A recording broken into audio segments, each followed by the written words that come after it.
నమో నారాయణాయ నమశివాయ. మహాభారతంలో ఆది పర్వంలో వచ్చేసి మన కాండవన దహనంలో 4 పక్షి పిల్లలు బ్రతికాయి. అది ఎలా ఏంటి కంటిన్యూ చేస్తూ ఉన్నాం కదా. జరిత పలికింది, ఏది ఆ పక్షి పిల్లల యొక్క తల్లి, పిల్లల్లారా ఈ బిలం నుండి బయటకు వచ్చిన ఎలుగును డేగ తన్నుకుపోయింది. డేగ తన కళ్ళతో గట్టిగా పట్టి ఎగిరింది. అందువల్ల మీకు ఈ బిలంలో భయం ఉండదు. ఎలుగు లోపల ఉండిద్ది, మీరు లోపలికి వెళితే అవి తినేసిద్ది అన్న భయం వద్దు. అగ్నికి తగలబడిన సంతోషం మీరు చెప్పారే, అసలు ఆలోచన కూడా రానివ్వద్దు. ఎలుక బయటికి వచ్చింది, గద్ద తన్నుకొని వెళ్ళిపోయింది, నేను చూశా. పక్షులు పలికే, డేగ తన్నుకుపోయిన ఎలుకను గురించి మాకు తెలియదు. అయినా ఇక్కడ ఇంకా ఎక్కువ ఎలుకలు ఉండవచ్చు, వాటి వల్ల భయం ఉండనే ఉంది. అగ్ని ఇంతవరకు వస్తుందనే విషయం సందేహం. వాయువేగంతో అగ్ని మరొక వైపుకు పోవచ్చు. బిలంలో ఉన్నటువంటి ప్రాణులచే మాకు మృత్యువు కలగడంలో సందేహం లేదు. అగ్ని ఇటువైపు రావచ్చు, రాకపోవచ్చు. కానీ బిలంలోకి, ఆ రంధ్రంలోకి మేము వెళ్ళామా, అక్కడ ఖచ్చితంగా ఏదో ఒక ప్రాణి ఉంటుంది, మమ్మల్ని చంపేస్తుంది, డౌటే లేదు. అప్పుడు తల్లి సంశయరహితమైన చావు కంటే సంశయాత్మకమైనటువంటి చావు మంచిది కదా, కావున నీవు ఆకాశంలోనికి ఎగురు, నీవు తిరిగి మంచి పుత్రులను పొందగలవని చెప్పేసి అన్నారు. అప్పుడు జరిత అంటుంది, నేను వేగంగా పోతూ బిలం నుంచి ఎలుకను నేను వేగంగా వెళుతూ బిలం నుంచి ఎలుకను తీసుకుని పోయి ఆ డేగను అనుసరించి వెళ్ళాను. బిలం నుండి ఎలుకను తీసుకుని పోయినందున ఆశీర్వదల్చాను.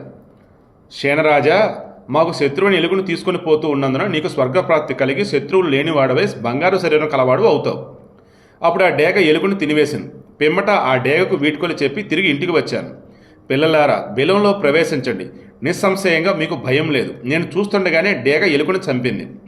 పక్షులు పలికే, తల్లి డేగచే చంపబడినటువంటి ఎలుకను గురించి మేము ఎరుగం, అది తెలియక కన్నంలో ప్రవేశించలేం. జరిత మరలా పలికింది, పిల్లల్లారా, డేగ చంపిన మూషికాన్ని గురించి నేను తెలుసుకున్నాను, మీకు భయం లేదు, నా మాటలను పాటించండి.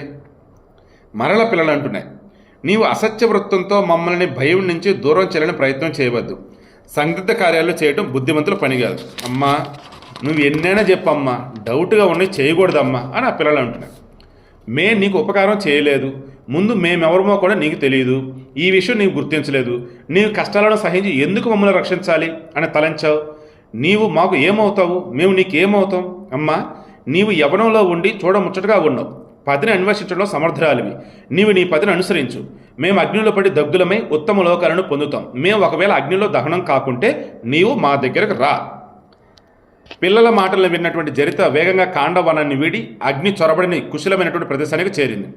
అటుపైన తీక్ష్ణ జ్వరాలు గల అగ్ని వేగంగా మందపాలను పుత్రులైన పక్షులు ఎక్కడ ఉన్నాయి అక్కడికి చేరాడు. మండే అగ్నిని చూచి ఆ పక్షులు పరస్పరం వార్తాలాపాలు సాగించాయి. జరితారి అగ్నిదేవునితో ఇట్లా పలికాడు, బుద్ధిమంతుడైనటువంటి పురుషుడు ఆపత్కాలానికి ముందే మేల్కొంటాడు, కష్టకాలం వచ్చాక వ్యధ చెందడు. మూఢచిత్తుడు రాబోయే ఆపదను తెలుసుకోకుండా కష్టకాలం వచ్చాక బాధపడినా శ్రేయస్సును పొందలేడు. శారశృకుడు పలికాడు, నీవు ధీరుడు, తెలివైన వాడివి. ఇది మా ప్రాణులు ఆపదలో పడిన సమయం. చాలామందిలో ప్రాజ్ఞుడు సూర్యుడు ఒక్కడే ఉంటాడు అనటంలో సందేహం లేదు. అప్పుడు స్తంభమిత్రుడు అన్నాడు, అంటే ఆ పిల్లలు మొత్తం, పెద్దన్న తండ్రితో సమానం, పెద్దన్న కష్టాల నుంచి విడిపిస్తాడు, పెద్దన్న రాబోయే ఆపదను గుర్తించలేకపోతే చిన్నవాడేం చేస్తాడు? అప్పుడు ద్రోణుడు పలికాడు, అగ్ని మండిపడుతూ మన బలాల వైపు వేగంగా వస్తున్నాడు. 7 జిహ్వల గల ముఖంతో క్రూరుడై చెట్లన్నింటిని కూడా దహిస్తూ వ్యాపిస్తున్నాడు. ఇట్లు మందపాలుని పుత్రుడు వారిలో వారు మాట్లాడుకుని ఏకాగ్ర చిత్తంతో అగ్నిదేవుని స్తుతించారు. ఏమని? జరితరి పలికాడు, అగ్నిదేవ, మీరు వాయుదేవుని ఆత్మస్వరూపులు, లతలకు శరీరం, మీ వీర్యమే జలాలకు కారణం, భూమికి కూడా మీరే కారణభూతులు. మీ జ్వాలలు సూర్యకిరణాలతో సమానంగా పైకి కిందకి ముందుకు వెనక్కి పక్కలకు ప్రసరిస్తాయి. శారశృకుడు పలికాడు, ధూమకేతు, మా తల్లి మమ్మల్ని విడిచిపోయింది, తండ్రి జాడ తెలియదు, రెక్కలు రానివాళ్ళం, నీకంటే వేరొక రక్షకుడు మాకు లేడు, బాలురమైన మమ్మలను మీరే రక్షించాలి. నీ మంగళకరమైనటువంటి స్వరూపం 7 జ్వాలలు కలది, అన్నింటితో నీ శరణు వెడిన దీనులమైన మమ్ము కాపాడు.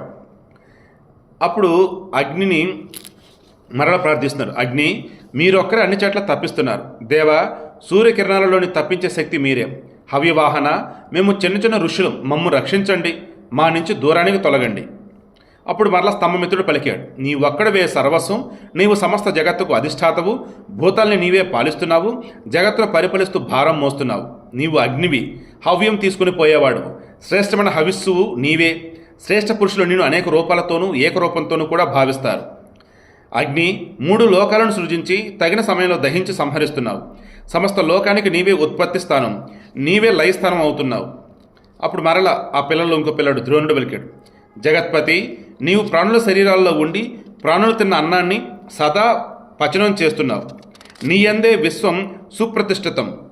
సర్వజ్ఞుడా, నీవే సూర్యుడవై కిరణాలతో భూమి నుంచి జలాలను రసాలను గ్రహించి తగిన సమయంలో తిరిగి వర్షాల ద్వారా భూమిపై జలాలను రసరూపంగా వర్షిస్తున్నావు. మంచి రంగు కలవాడ, నీ నుంచే పచ్చటి ఆకులు గల వనస్పతులు, నదులు, మంగళకరమైనటువంటి మహోదధి ఏర్పడుతున్నాయి. ప్రచండ కిరణాలు గలవాడ, శరీర రూపమైనటువంటి ఈ మా ఇంటికి రసాధిపతి వరుణుడి దిక్కు. నీవు శీతలుడివై మమ్ము రక్షించు, నాశనం చేయవద్దు. పింగాక్ష, ఎర్రటి కంఠం కలవాడ, కృష్ణవర్త్మ, అగ్ని, సముద్రం నీళ్లను వలె మమ్ము విడువుము. ఇంకొక మార్గంలో వెళ్ళు. అంటే సాగరని ఇల్లు వచ్చేసి ఏంటి, సముద్రం, నదీ ప్రవాహాలు అనుకుని విడువుము. ఓకే, మేము నదులు లాంటి అనుకుని మమ్మల్ని విడువయ్యా, సముద్రం వచ్చేసి దాని రూట్ వేరు కదన్నట్టు చెప్తున్నాడు. ఇక బ్రహ్మవాది ద్రోణుని మాటలు ఉన్నటువంటి అగ్ని ప్రసన్నుడై మందపాలనికి ఇచ్చిన మాటను గుర్తు తెచ్చుకొని ద్రోణునితో ఇలా అన్నాడు, నీవు ద్రోణుడు అను ఋషివి, బ్రహ్మతత్వాన్ని వ్యాఖ్యానించావు. నీ కోరికను తీరుస్తాను, నా వలన నీకు భయం ఉండదు. మందపాలుడు అనే ఋషి మీ వృత్తాంతం ముందే నివేదించాడు. కాండవన దహనంలో నా పుత్రులను విడిచిపెట్టుము అని. ద్రోణ, నీ తండ్రికి ఇచ్చిన మాటను నీవు చెప్పిన దానిని విచారిస్తే రెండూ విశిష్టమైనవే. నీకు నేనేం చేయగలను చెప్పు. నేను మిక్కిలి తృప్తిని పొందాను, నీకు మంగళం అగ్గాక. నీ ఈ స్తోత్రంచే మిక్కిలి ప్రసన్నుడినయ్యాను. అప్పుడు ద్రోణుడు పలికాడు, శుక్ల స్వరూపుడా అగ్ని, ఈ పిల్లి పిల్లలు ప్రతినిత్యం మమ్మ బాధిస్తున్నాయి. వీటిని వీటిని బంధుమిత్ర సహితంగా నాశనం చేయి. అక్కడున్న పిల్లి పిల్లలు అంట. సో అప్పుడు వైశంపాయనుడు అంటున్నాడు, శారజ్ఞముల అనుమతితో అగ్ని అట్లే ఆచరించాడు. అధికంగా ప్రజ్వలించి పూర్తిగా కాండవానాన్ని దహించాడు. ఇక మందపాలుడు తన పిల్లలతో కలియట, అగ్ని వచ్చేసి వీళ్ళని వదిలిపెట్టేశాడు.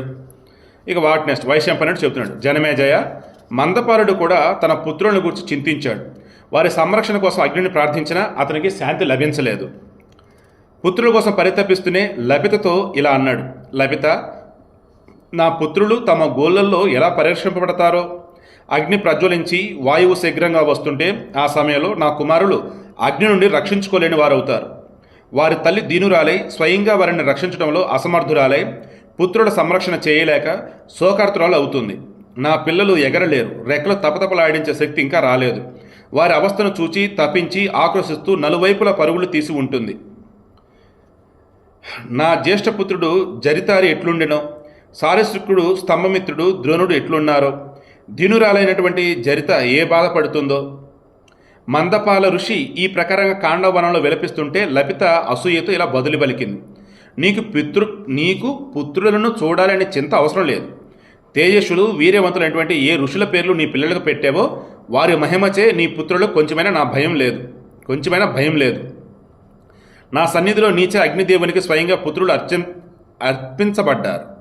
ఆ మహాత్ముడు వారి రక్షణ విషయంలో ప్రతిజ్ఞ చేశాడు. లోకపాలకుడు అగ్ని మాట ఇస్తే అది అబద్ధం కాదు. నీ మనస్సు పిల్లలను రక్షించుట అనే బంధు కృత్యంలో ఉత్సుకం కాలేదు. నా శత్రువైన జరితను చింతిస్తూ పరితపించావు. నీకు నా విషయంలో పూర్వం ఆమె యందు ఉన్నట్లు ప్రేమ నిశ్చయంగా లేదు. సహాయకుల శక్తి కల నీవు స్నేహితులమైనటువంటి మాయందు ఉపేక్ష చూపడం ఉచితం కాదు. ఇది ఏ విధంగానూ ఉచితం కాదని చెప్పగలం.